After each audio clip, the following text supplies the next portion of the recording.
Hi, I'm Richard Friedman, and welcome to my video cartoon for November 5th, 2025. Here today, the essence of this cartoon is basically this here. And this is President Trump shaking hands with China President Xi Jinping right after their meeting in South Korea. And basically, we're going to get to that, and I'm going to lead up to that, but this is what we're headed towards. There it is. Okay. Now, title again is Richard's China President Xi's Thoughts Amid Shaking Hands with President Trump following their meeting in South Korea. Now, the basics for this cartoon is this. This is a flashback that I did a while ago. And we have here President Trump speaking about tariffs. To me, tariff is the most beautiful word in the dictionary. And there's President Trump saying that as he was campaigning. Trump will fix it. Trump Vance 2024. Trump will fix it. There he was campaigning and promoting he did what he said he was going to do as far as the tariffs go. And that turned out to be a beautiful word to him, and it still is. So there you have it. And here we have China President Xi Jinping here, and he's saying, to me, Taiwan, most beautiful country in World Almanac. Okay, this was a flashback cartoon, and I think that hits the nail on the head. This cartoon I did back then, way back. This is before he became, before President Trump was elected, when he was campaigning. And I have President Xi responding to that.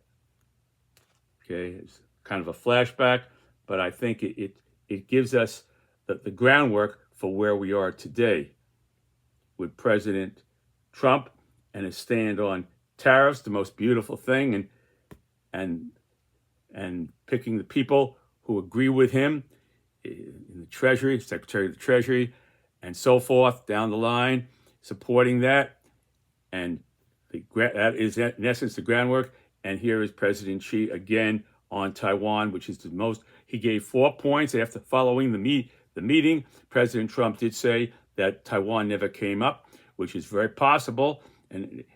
But the thing is that it never came up verbally, but it was there in President Xi's mind. And number one, because on the 4 points that China issued after their meeting, they said the number one issue is Taiwan, and there you have it. So this was the foundation of where we are today, and I'm going to read you the basics here of what came about from this meeting. Okay, now here they are outside, shaking hands. This is a current cartoon following their meeting. You see, they're shaking hands. And I'm going to read you the basics of what their agreement came to, the framework of their agreement during their summit in South Korea. Basics of Trump/Xi deal. President Trump said that tariffs on China products would be cut from 57% to 47% because China agreed to halt the flow of precursors used to make fentanyl into the United States. So what President Xi has said, basically, he says he's making the concession to the ingredients that they export into the United States that are used by all kinds of individuals to make the fentanyl here. They're going to clamp down on that being sent in. They're not going to permit that to be sent into the United States. He said, agreed to halt. Halt means to stop the flow. They're going to stop that. I mean, it's going to be a difficult thing to do such a thing. An established network that's been established. It's going to be very difficult, in my opinion, for Xi to do that 100%. To halt the flow of precursors to make fentanyl into the United States in return for the U.S. agreeing to lower the tariffs on China's exported fentanyl into the U.S. from 20% to 10%. So President Trump is making it more profitable for the people who import fentanyl to import it because he's lowering the tariffs from 20% to 10%. So there, that was the essence of the fentanyl deal. So in my opinion, now it's only my opinion. In my opinion, that like using the analogy of the Titanic, that's like taking the ballast water pumps on the Titanic and pushing all the water out, and then the captain ordering to flood all the toilets on the Titanic at the same time. You're pushing the pumps, the ballast water pumps, to push the water out. You're flooding the toilets on the Titanic, and that creates more pressure of water going down. So that is an analogy I'm making here, because you can't be guaranteed how much of that those ingredients, precursors, are going to really be stopped. The only thing you can be sure of is that the tariffs are going to be lowered from 20% to 10%, making it more profitable for people here in this country to import fentanyl. So there you have it. That's just my opinion. Okay. And China has agreed to pause its latest restrictions on rare earth minerals exports into the United States. So we need those rare earth minerals for all our weapons. We have a big challenge here with Russia. It appears like we're getting into an arms race with Russia. All their new weapons here they got. We just was shown here. They've got a thing now, a submarine that they claim could start a tsunami, an atomic-powered submarine which carries an atomic warhead, and they've got all kinds of these new nuclear weapon delivery systems. They claim that are working and that they have tested. So let's face it, folks.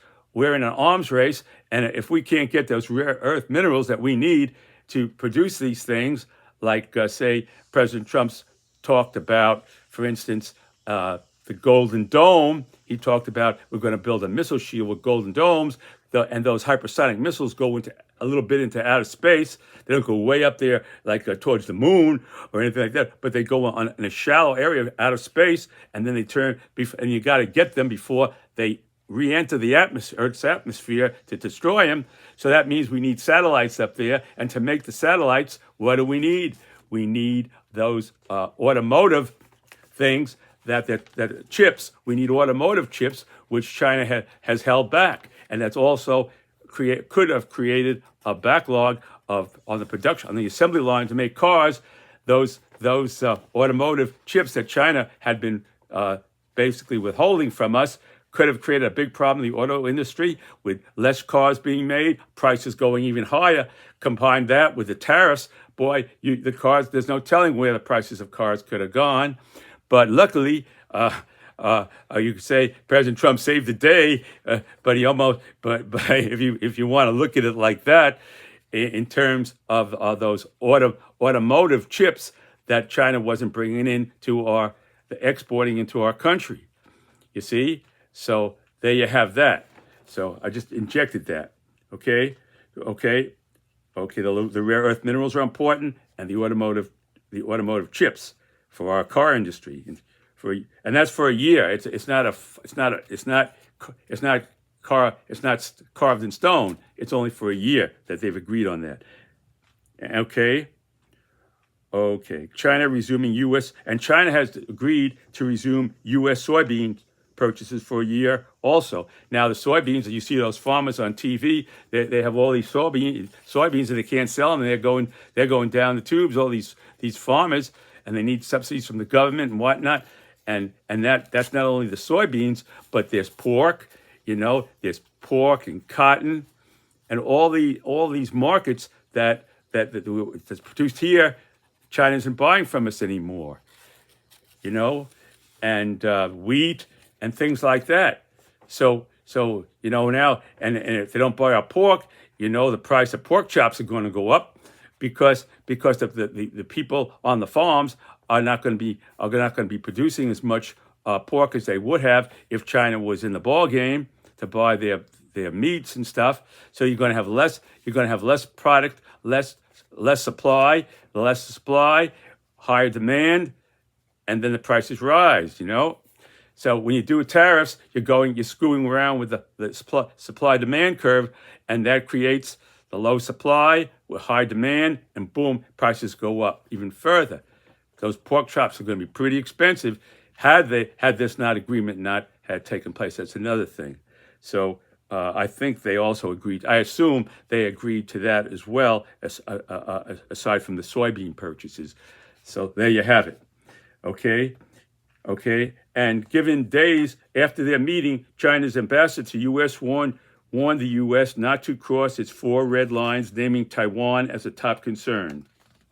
And here we have again China President Xi's thoughts after their meeting in South Korea amid shaking hands with President Trump. Given just ahead of their meeting, Trump announced that South Korean nuclear-powered submarines will be built in the U.S. So ahead of his meeting with President Xi, Trump announced that the South Koreans are going to be building at our shipyards. They're going to be permitted. We're going to assist them in building nuclear-powered submarines in the U.S. that will be built and can operate for those nuclear-powered submarines can operate for months in the Pacific waters and guard the sea lanes with U.S. forces, and could be another thing China wouldn't appreciate too much with South Korea. So that lays the groundwork for this cartoon here. This final what I gave to you before, and here it is. And here we have President Trump outside the meeting with reporters. They're outside there and they're shaking hands. You can see that here, shaking hands. There's President Xi here. I try to capture both of their expressions to the best of my ability.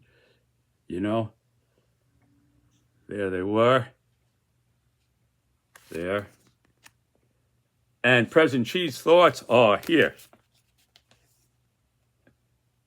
If Trump let Taiwan have nuclear sub, in other words, they're letting South Korea, they make that kind of deal with Taiwan like they made with South Korea on the nuclear subs, have nuclear sub, me go back to Argentina for more soybeans. So the Chinese have, instead of buying from the U.S., their soybeans, they've been buying from Argentina, all their soybeans. Okay, so they bypassed the United States. Okay, and no more China automotive chip for U.S. car maker. Now, again, I went over that, how the automotive chips are needed for our car industry. Now, I was interested to think how that happened, that we were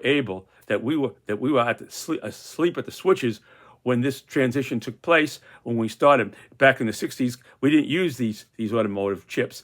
But what happened was that the electronic fuel injection came around right during we had problems with countries that were the oil producing countries boycotted us, and we had a gas shortage, and then there was the air pollution. So they had to get together and find a way to get a better mixture to conserve gas and to cut down on the pollution. And so they started using the fuel filters, electronic fuel injectors, which regulate the air and gasoline and all that with a computer to get the most bang for the gas, the most bang for the buck. You see? So that was how it started, with the electronic fuel injectors. And then it gradually progressed when people wanted more luxuries in their cars. They wanted screens, and they wanted all these kinds of things that go along with luxury. And then we got even more dependent on these automotive chips. Safety features, another thing that were needed, the way the airbags, I suppose, are deployed, and many other things that these automotive chips. So now, if we don't have the automotive chips, I think a typical car takes about 500 automotive chips to produce. So you got a slight shortage of that, and China says no to those automotive chips, and you could hold up the whole assembly line, and boom, you don't have the cars coming out, the prices go up, like I just said that, okay? Okay, so Trump build now, going on with Chi's thoughts here, then Trump build his Golden Dome. They don't have the automotive chips are used in satellites as well. To make satellites, automotive chips are used. So then Trump built his Golden Dome, which requires the satellites to shoot down the missiles before they enter the Earth's atmosphere. Because once they get in the Earth's atmosphere, they go like this, and then they evade everything. But up there in space, you got to get them up there. What do you need? You got to have satellites with missiles on them. So if you don't have the satellites, then it's not too cool, Because once you start shooting at them, once they're in the atmosphere, you ain't going to do too good, because those things go up like this, like that, and that's what they're designed to do, those hypersonic missiles. Then Trump built his Golden Dome missile defense with satellite he make from real gold. So they're saying to, Xi's thinking to himself, well, President Trump wants this Golden Dome. He's going to have to build it with real gold. He's going to have to make the satellites out of real gold flying up there, because he ain't going to have those automotive chips to build for those satellites to really be functional. So that was my punchline here, and there it was. There it was, folks. President Xi and President Trump shaking hands, and now they have their ambassador to the U.S. issued a 4-point plan. President Trump said they didn't speak about Taiwan, because I guess Xi was pretty smart. He wanted to get those deals in, first lay the groundwork for those tariffs, and then later on his ambassador came out with a 4-point plan and other things. The most significant they emphasized was Taiwan. So that's where number one on their 4 points. Okay, the United States position on Taiwan, and there you have it. Okay, and they weren't too happy when Nancy Pelosi visited there, and they flew those jets over Taiwan when Nancy Pelosi was either had left or was there. I think even she was there when they did that. China flew these barrage of jets, or fighter jets over Taiwan. So they weren't too happy about that. They don't want no more visits like that. So again, it goes back to the one China policy, reinforcing that, and I don't want to go any further than that. I don't, but there is a connection. I have to say this: there is a connection between what happens in Ukraine and Taiwan. There is a Ukraine-Taiwan connection, and how we handle that how we handle Ukraine is a very important thing here, even more important. And with the Russians, it's really quite a enigma there, and it's that's all I can say. We need the best and the best and the best, and I'm not going to say nothing else about that. Okay, there it was, folks. President Xi shaking hands with President Trump. Thank you for watching my video. God bless you. Hang in there, and I'll see you next time. Bye.